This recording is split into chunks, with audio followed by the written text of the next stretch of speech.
咁買咗一棵芹菜返嚟啦，去咗個膠袋啦，就用凍滾水咧喺個水槽上高咧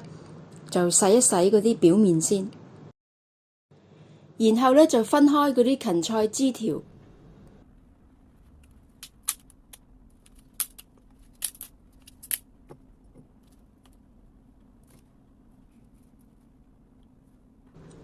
然後咧就切嗰啲芹菜條啦到細小嘅條仔，就放入個容器盤裏面啦。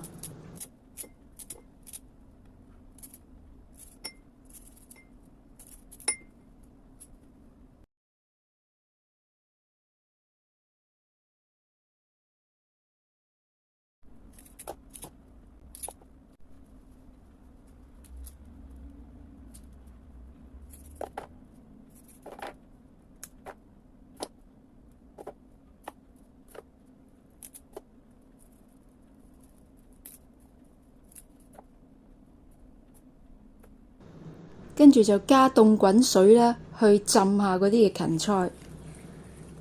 大約咧就係浸1-2分鐘左右啦。先用凍滾水洗一洗隻手啦，然後就可以拎起啲芹菜放喺另外一個容器。咁跟住就係煲滾水啦，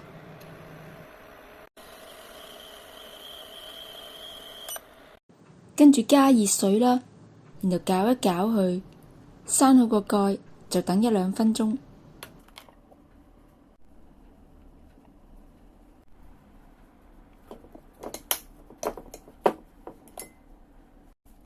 夾起啲芹菜放喺其他嘅容器度，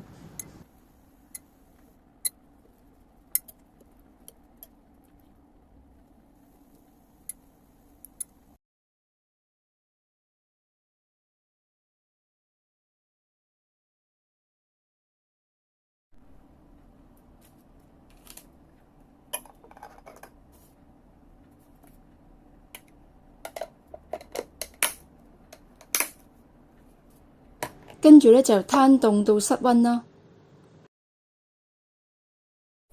跟住咧就放入雪櫃啦，可以儲藏幾日嘅。